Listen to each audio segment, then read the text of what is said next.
The center of a circle is AB. We know that the distance of any point on the circle to the center is the radius r. So the square root of x minus a squared plus y minus b squared is equal to r.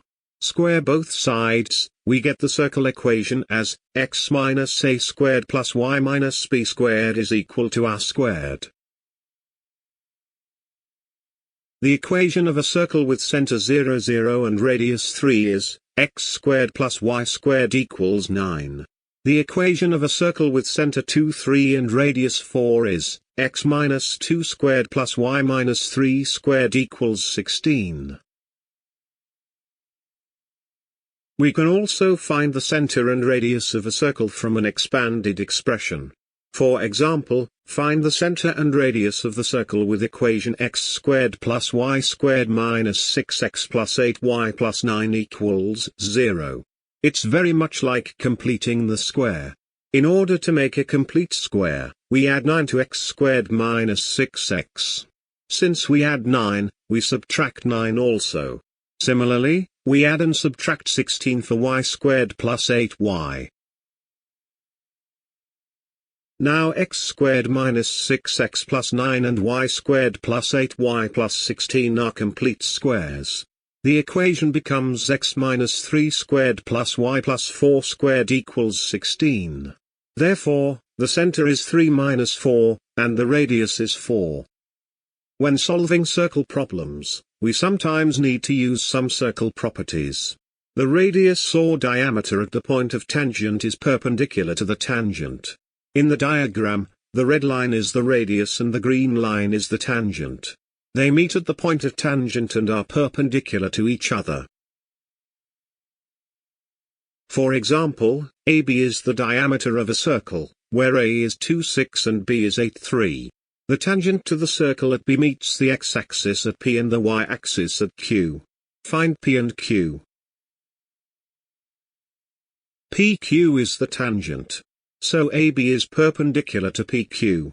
Gradient of AB is 3 minus 6 over 8 minus 2, which is minus half. Gradient of PQ is minus 1 over gradient of AB. So it is 2. Now we have the gradient of line PQ, and we know it passes point B. So equation of line PQ is y minus 8 equals 2 times x minus 3. When y is 0, minus 8 equals 2 times x minus 3. X is minus 1. So P is minus 1, 0. When x is 0, y is 2. So Q is 0, 2. The perpendicular bisector of a chord passes through the center. AB is a chord in the circle. M is the midpoint of AB. The center is C. CM is perpendicular to AB. For example, a circle passes A minus 7, 3 and B 5, 11, and the center lies on the line 12x minus 5y equals 70. Find its equation. Midpoint of AB is A plus B over 2. So M is minus 1, 7. Gradient of AB is 3 minus 11 over minus 7 minus 5, which is 2/3.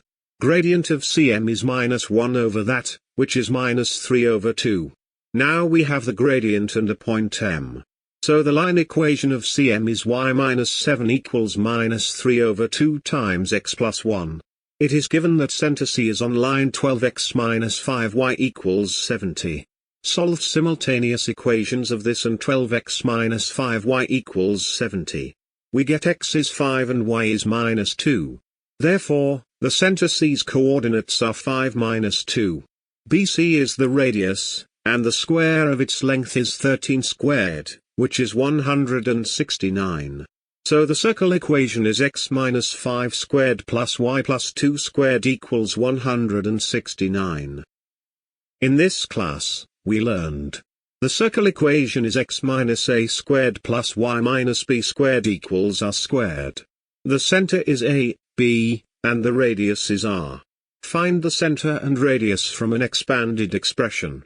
Use circle properties to solve problems. The radius or diameter at the point of tangent is perpendicular to the tangent. The perpendicular bisector of a chord passes through the center.